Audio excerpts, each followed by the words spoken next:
China's LNG imports are down more than 20% this year. From the US, it's down over 75%. Haven't imported any from the US since February. I don't expect too much if a trade deal is struck, too much to go there. Prices are still high. There's supply alternatives, and Europe is commanding the vast majority. I can't imagine there's probably any scenario where we get new reactors online during the second Trump administration. So, what's the timeline look like, and do you think these olive branches to nuclear are real?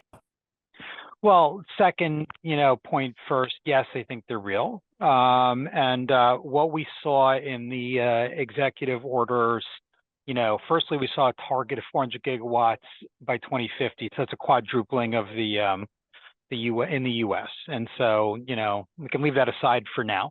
But as far as the timing and the near term, to your question, Rob, the administration said they hope to have 10 reactors under construction by 2030. If you just take a look at balances, crude oil is fairly tight at this point. I know that comment probably surprises people, but let's just look at the data and let the data drive us. We were producing at the end of 2024 roughly 13.7 million barrels a day. Today we're roughly 13.4. Yeah, thanks, Rob. So a week and a half ago, we also put out a focus idea on the commodity, the underlying commodity. We have a strong bullish call on natural gas for summer and into winter 25-26. And that feeds into some of our views on the producers of the commodity, and Expand being one. For those who don't know, Expand is the recast Chesapeake, which closed on the Southwestern acquisition in late 4Q. Because of that acquisition, Expand is the largest independent natural gas producer in the lower 48, roughly 7 BCF a day, and that pretty much laps EQT, which was the largest producer until the acquisition of Southwestern and the name change. Why we tend to like this? There are several levers that the combined entity can pull to juice shareholder returns. Number one, we think there's not a great appreciation for the type of upside on realized prices in 2025 and in 2026. Good morning, good afternoon, everyone. This is Rob Barnett from Bloomberg Intelligence, and I would like to welcome you to today's BI Energy Exchange, where we talk about our research and the latest developments in energy markets. On the call today, we've got a North America-focused group from the BI team. So starting up in New York, we've got Vince Piazza joining, and also Scott Levine. Both I see here both of you are at 731 Lex today. Great to see you both there. And then swinging over to Princeton, we've got Talon Custer joining. So let's start with today's news. Just looking at the headlines on top here at the moment, and there's a number of stories about a potential trade deal with China that President Trump was talking about on social media earlier today. So, Talon, let's come to you, our resident LNG expert, and get you to read the tea leaves. What's going on with LNG over the last few months since we've spoken last, and do you make much out of the news on the wire today? Yeah, so China's LNG imports are down more than 20% this year. From the US, it's down over 75%. Haven't imported any from the US since February. I don't expect too much if a trade deal is struck, too much to go there. Prices are still high. There's supply alternatives, and Europe is commanding the vast majority. So, it could contribute, but I don't think it's going to be big, right? Most of it is going to just keep going to Europe to refill inventory. China has higher domestic output. They're getting more pipeline imports from Russia. So you may see some come in eventually. But I think China's LNG demand is going to be down this year. Yeah, fascinating. And is Europe making up for any slack there that you're seeing out of China in terms of where cargoes are headed? Yeah, so Europe storage is about 52% full this year, and this compares to the 5-year average of 62%. And last year at this time, it was 72%. So they've made a lot of progress in the last month or two. They still have a long way to go. LNG imports in Europe may rise roughly 20%. So that's where it's going to keep going. And that's what we've seen. China, they have several long-term deals with the US, but they've been re-exporting it because of tariffs, the trade war, and other, the other reasons that I mentioned. And, a lot of it has just been redirected to Europe. Okay, let's bring you into the conversation, Scott. You've put out a lot on nuclear lately and how it feeds into some of your companies. And I'm curious, does the trade paradigm matter much for thinking about that business? And, what do you read on the headlines today? Yeah, I don't think trade is much of an issue insofar as nuclear is concerned. We have seen some policy developments that are interesting there that have, Trump has come out with some executive orders that are supportive of nuclear. I don't think there's any real surprise there. But the only trade-related issue affecting the nuclear markets is generally enriched uranium supply. And I think, there's a ban potentially on Russian imports there starting in 2028 that was implemented during the Biden administration. There's a lot on the policy front that remains to be sorted out, including the domestic nuclear fuel market. But that's kind of more of a long cycle story, I think. I think it's going to take some time for the U.S. to develop a nuclear fuel market that can support growth in the nuclear business in general. And so that's going to take some time to sort itself out. But from a trade standpoint, not much of an impact specifically for nuclear or for, the drillers in general. The one thing I can say, and it's surprising, the strength in the oil price really on the back of some of the recent trade news has been surprising. And I don't know whether that's driven by a firmer, risk on tone or whether there's any fundamental backing for it. I know OPEC has continued to signal that they are planning to increase production maybe a little bit more than had been expected. And that, I would have expected to weigh. But we're now, well above $65 a barrel in the U.S. here. And so I think more than anything else, it's really kind of a firmer macro tone and market tone that's kind of driving some of the strength that we're seeing in oil prices, which from my standpoint is somewhat unexpected. Vince, before we get your perspective on oil, Scott, I just want to ask a quick follow-up on nuclear. Certainly appreciate that the administration has been favorably inclined toward that technology. And I'm curious to get your read on whether you think it's going to be successful and what the timelines could look like.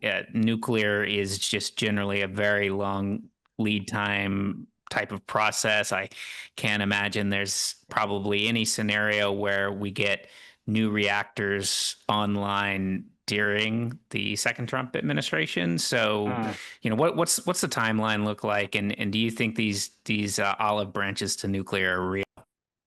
Well, second, point first, yes, I think they're real. And what we saw in the executive orders, firstly, we saw a target of 400 gigawatts by 2050. So that's a quadrupling of in the U.S. And so, we can leave that aside for now.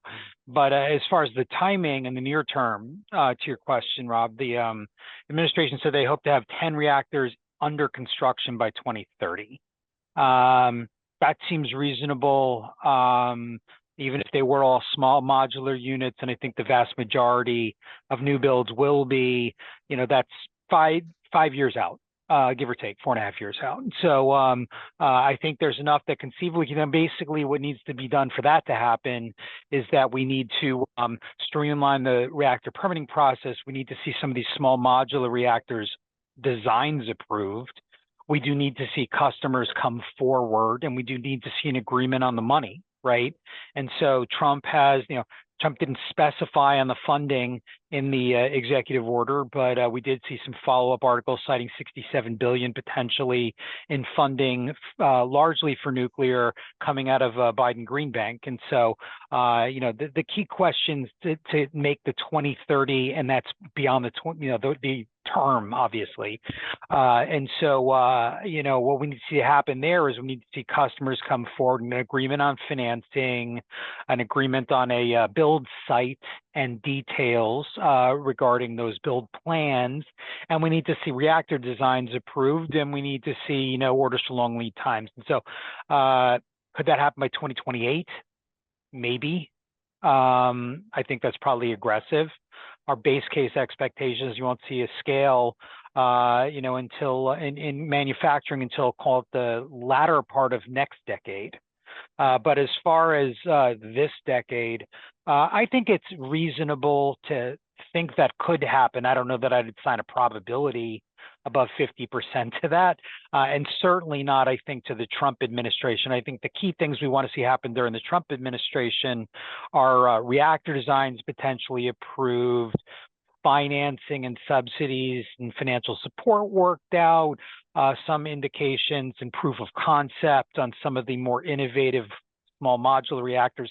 None of those have been built in the US, right? So essentially, we're still looking for proof of concept across the board in this continent there. Could we get that by 2028? Possibly, but probably unlikely in my opinion. Okay, fantastic. Let's switch gears. Vince, I want to come to you. I definitely want to talk about your cool new focus idea out. But first, let me have you just read the tea leaves on where the oil market's at the moment. So WTI is at $66 a barrel and change. Brent's about 68. They're pretty close here at the moment. But give us a sense on what Scott was talking about a little earlier here on the call. What do you make of where crude's at? Did any of the tariff-related and trade-related headlines play into it in your mind? Yeah, so let's put the tariffs aside, and let's put the sentiment around tariffs aside. If you just take a look at balances, crude oil is fairly tight at this point. I know that comment probably surprises people, but let's just look at the data and let the data drive us. We were producing at the end of 2024 roughly 13.7 million barrels a day. Today, we're roughly 13.4. So we're a little bit below that level. And that's even despite the introduction, or at least the potential suggestion of additional OPEC barrels. Discipline has held. We're coming out of 1Q earnings season, and operators have either suggested I wouldn't say a slowdown, but a curtailment of CapEx, relatively modest levels of CapEx, but I think that still matters. So you're seeing the producer restraint, that's holding. The CapEx discipline has been affirmed, that's holding as well. From a demand side, so total product supplied, so that looks at the entire value chain, the energy value chain, and that's our proxy for demand. So that's been roughly down right around 1% year over year, and we're looking at it across a 4-week rolling average. But guess what? Summer is here, right? So demand is going to head higher. Utilization at the refining level is roughly 93%. That's going to push a little higher as well. Crude oil stockpiles, days to cover. So that is also another indicator of demand. That's roughly at 26, 27 days. That's a little bit below the 5-year average, the 5-year norm. So, I think it speaks to a more constructive tone, at least a reality on the ground. The physical market seems to be somewhat tighter. I think the issue that we're going to find here at this point, once we get past the summer, what happens as that demand uplift sort of trends lower. I think 2026, what you're going to find is, at least early on, is somewhat of an oversupply. So balances are likely going to loosen or weaken. And that's why you don't really see this sustained momentum in the crude oil market. And that contrasts with our view of what we're seeing and how we feel about natural gas. Vince, that's a perfect setup. So I was going to move you to your focus idea. So so for anyone who doesn't know it, focus ideas are they're our highest conviction calls. They're typically a commentary on consensus, where we think consensus isn't quite appreciating the potential opportunity for a company. So you've got a focus idea on expand energy that ties into the gas market. So read the tea leaves on the gas market and tell us how that feeds into expand. Yeah, thanks, Rob. So a week and a half ago, we also put out a focus idea on the commodity, the underlying commodity. We have a strong bullish call on natural gas for summer and into winter 25, 26. And that feeds into some of our views on the producers of the commodity, and expand being one. For those who don't know, expand is the recast Chesapeake, which closed on the Southwestern acquisition in late 4Q. Because of that acquisition, expand is the largest independent natural gas producer in the lower 48. Roughly 7 BCF a day, and that pretty much laps EQT, which was the largest producer until the acquisition of Southwestern and the name change. Why we tend to like this: there are several levers that the combined entity can pull to juice shareholder returns. Number one, we think there's not a great appreciation for the type of upside on realized prices in 2025 and in 2026. We really believe strongly that nat gas is in a secular bull market, just given the demand cadence, not only for LNG, but also for the power sector, which you, Rob, have written extensively about and done an extensive deep dive along with the rest of the team. While we're not as constructive, we are positive on the demand uplift from the power sector alone. And I think what I like to do is under promise and over deliver. I do think that the power sector is going to get there, but I think it'll be a slower ramp just because of the various bottlenecks that we've seen over the last, call it six months or so. But I think all the signs point to a very constructive posture for natural gas. Expand is their direct beneficiary because of two very key areas that they focus on. Number one, Appalachia, which we all know the story there, but also the Haynesville. They will be the largest producer in both of those key plays. The Haynesville is one that in the past has gone through a boom and bust. We now think it's much more stable at this point. And why is that so key? It is key to Gulf Coast seaborne molecules heading overseas, and that is directly tied to the LNG call. So in general, they are probably the best positioned of all of the nat gas names that we cover. Free cash flow we think is underappreciated there. I know the street has a 2.1, 2.2 handle. We think closer to 2.4 billion is more likely, with more to come in 2026. This gives them an opportunity to do a couple of different things. Number one, repay some of the debt, get that targeted indebtedness down below the $4.5 billion guidance by year end. We think that is very much line of sight there.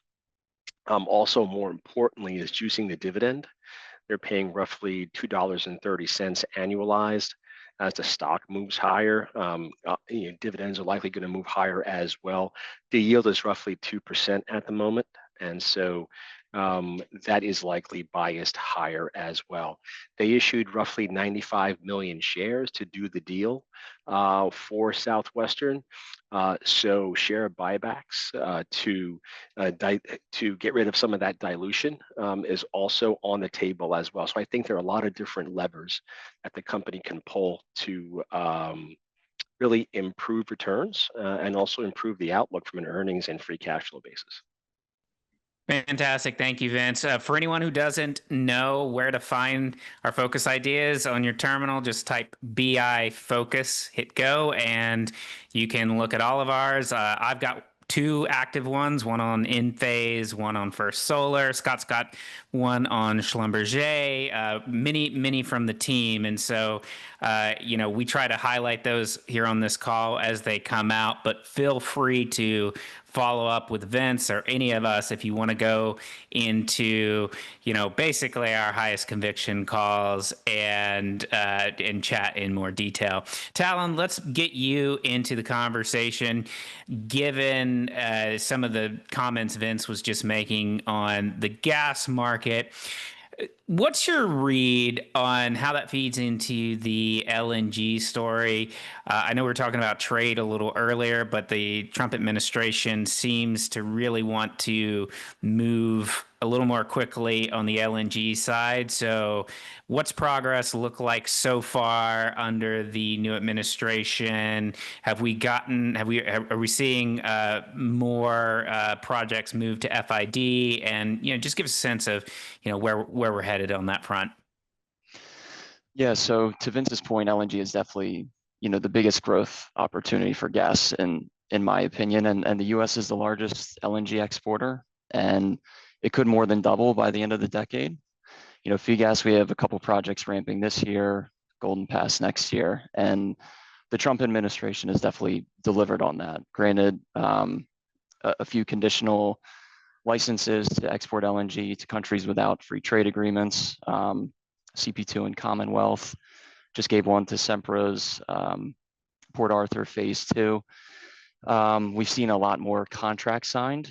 Woodside's Louisiana LNG took FID this year. That was one of our top candidates. Another one of our top candidates for this year is Cheniere's Corpus Christi mid-scale trains 8 and 9. I think they take FID on that in the next couple of months, and there's a few other projects making good progress. Commonwealth, Venture Global, CP2, although, there's some overhang there with arbitration from Calcasieu Pass. They have to sign a few more contracts. Balance sheet isn't nearly as strong as a company like Woodside. They took FID without all of its capacity contracted. Delphine, the first floating LNG unit, is a candidate. They got their deepwater port license again. They had their NFTA license extended. So maybe, they're looking for financial backers right now. So a lot of candidates in the pool, and but it's getting competitive because not all of the projects need to be built that are being proposed. We have a lot of construction going on through the end of the decade. So I think that's part of why Woodside took FID so quickly. And it looks like Venture Global is trying to do the same thing with CP2. But again, I don't think they have the balance sheet capacity. They need to sign a few more contracts, get past arbitration. And again, one other one is next decade's Rio Grande. They signed 2.7 million tons in firm offtake deals for the 4th train. I expect full FERC reinstatement by the end of the year. So maybe early 2026, train 4 could reach FID. So definitely a lot of candidates in the pool, and LNG will keep growing out of the US.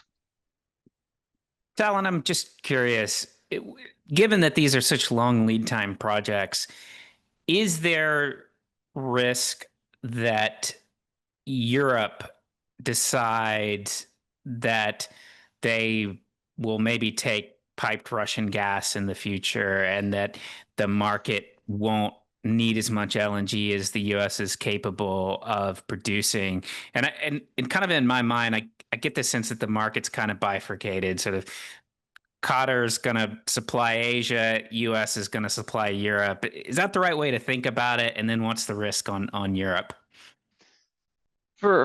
Yeah, I think that makes sense for the most part. And I think price is going to dictate it. You know, Asian demand is down because prices are high. When more supply comes online, prices come down.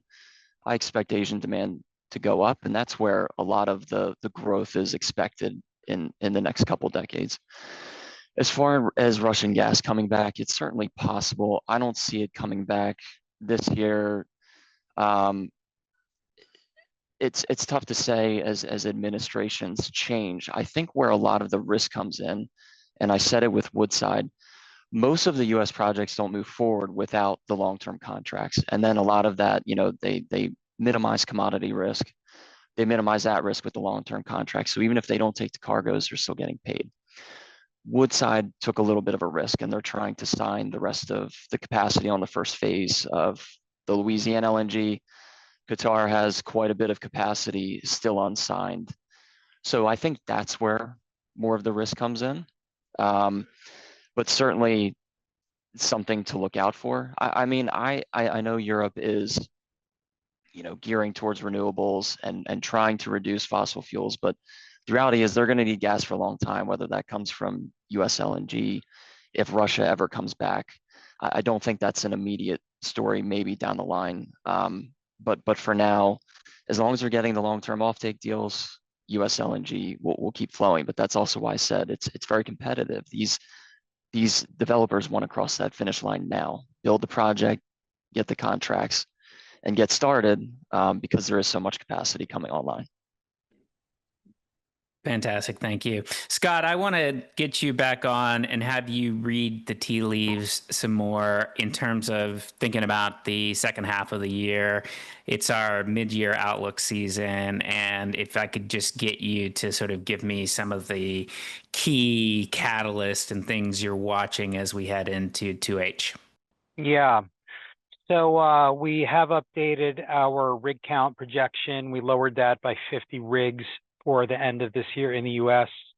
From 600 to 550. That's a little bit below where we are now. We also lowered our frac count projection, similar magnitude in general. I do think Shale is probably going to get hit harder than international. It does seem like international in general, when we put something out on the international rig count this morning, you know, with the exception of some outlier countries in international like Mexico. Mexico's been, you know, Mexico CapEx is down 60% because of unique problems at Pemex, and Russia's down big. A couple of other countries are down big. The UK is not doing well, Colombia. But setting aside those outliers, international in general seems all right.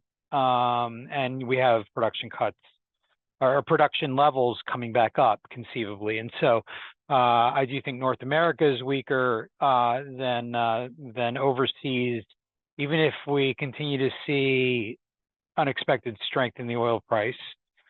We did get an update from Patterson-UTI a week and a half ago, and they cited downside to their projections for the second quarter, predominantly from June, a fall off in rigs in June. And we have seen the U.S. rig count down pretty significantly in June. And so I do think we see a slowdown in activity, barring an unforeseen development. I think it's probably more pronounced in North America than it is overseas.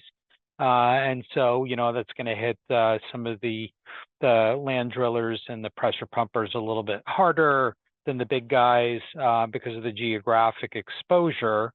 But again, one of the other things that we're really kind of trying to determine here is that the international slowdown, I think it's referred to broadly by companies, but if you set aside some of these outlier countries to the downside, that the trends there may be a little bit stronger than was expected. And so that might be good news for companies like Schlumberger, which you mentioned. We have a focus idea out on them. Halliburton, Baker Hughes, and the large guys, they tend to get much more than 50% of their revenue from overseas.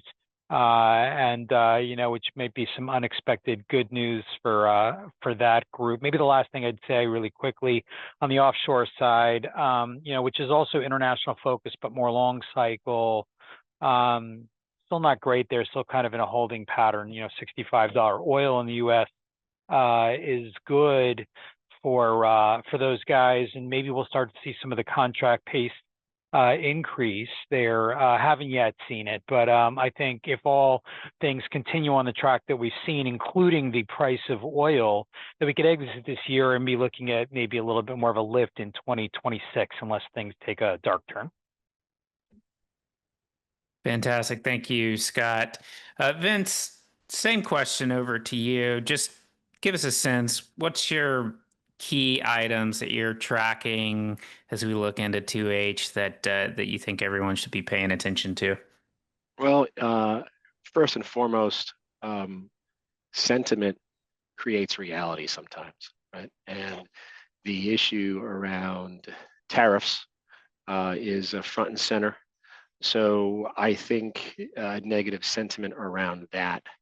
And it seems as though every other week we have a different tone coming out of the White House, and how that impacts global trade. That'll be fairly important. For the most part, let's put that aside for a second. And you say, if that normalizes, what is the general outlook? We have been on this structural bullish call on nat gas for a while here. We do have the cyclical calls from time to time, but I think the tea leaves for natural gas line up extremely well relative to oil. And I think if when we meet again in 6 months, when we're doing our annual review, and thinking about 2026, what we're going to see is natural gas outperformance, the commodity, yeah? Because we can say more about the commodity than we can say about the companies aligned to them. But natural gas is our preferred commodity relative to oil. In terms of the companies that we follow, obviously expands earnings path is more clear to us. As is some of the other Marcellus and Eastern domiciled companies.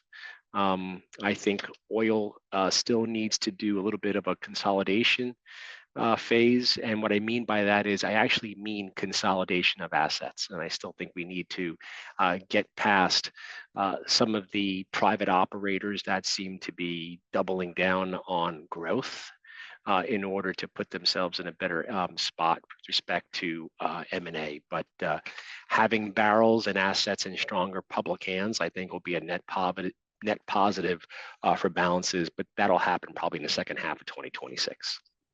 Fantastic. Thank you, Vince. And for anyone who hasn't seen it, Vince publishes a weekly chart pack that's very cool, not explicitly related to what you were discussing, but for anyone who's not seeing that, check it out. It's just a cool visual way to kind of get a pulse of what's going on in the market. So reach out to Vince if you somehow aren't seeing that. Or any of us, we're happy to help get you pointed in the right direction. Okay, Talon, I want to come to you. We're going to give you sort of last word on just kind of thinking about 2H here. What are you watching? What are the key catalysts in your space? Yeah, so midstream, the commodity prices affect them much less than the producers, right? They have long-term contracts that back it, but what that affects is investment in the space. So a lot of the companies have said that for now, everything is status quo in what they've expected, but there could be some capital deferred into next year, which could ultimately happen in the second half of this year. Maybe spend less in the second half, push more to 26, and unless, like Scott says, there's a dark turn, maybe things can improve. Seeing more optimism for northeastern gas is a place where it produces a third of the country's gas, but there's egress constraints, right? And we've seen more optimism. I'm not sure I'm on board yet with the Constitution pipeline being revived, but there's at least a conversation around it. Williams has pushed that. Northeast supply enhancement. So there's attention there, which is good. And then there's another project called the Borealis pipeline being proposed that could allow some natural gas from that area to flow down to the Gulf Coast, a couple BCF a day. It's just proposed, but we're seeing more of that. So obviously that's not going to affect 2H performance, but we're seeing more interest and possible longer term investment to get more gas out of that area. And of course, data centers and AI play a role as well.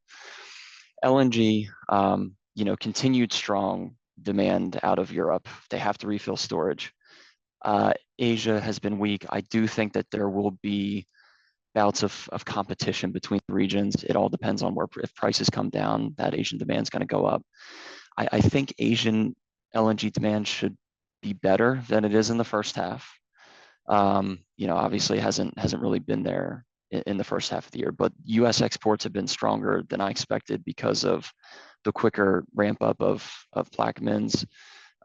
Cheniere's Corpus Christi Stage 3, Golden Pass should be online around the beginning of next year. So second half, LNG demand maybe to pick up because there's also LNG Canada that should come online relatively soon.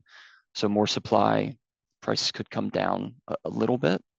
But you also have to balance that with higher demand to refill for the winter, but more supply coming online. I think that supply is going to go somewhere. So pretty solid LNG demand. And that's going to set the stage for 26, where it's going to be even stronger. Very interesting. Okay, we'll leave it there. Just a quick reminder, we have 2 active client chats on the terminal. One of them is called the BI Energy Exchange, where it's a little bit more sort of traditional oil and gas, traditional fuels focus. And then we also have the BI Future of Energy chat, a little bit more renewables focused. A lot of you are in both of them, but if you are not in those chats and you want to be, reach out to any one of us. We're happy to help get you added to that. It's a fun way to keep a pulse of what's going on in the market, what the conversation is like. And reach out to any of us if you have any follow-up on the discussion here today. And we'll see you next week. We hold these calls every Wednesday at 10 a.m. New York, 3 p.m. London. Take care, everyone. Have a great rest of your week.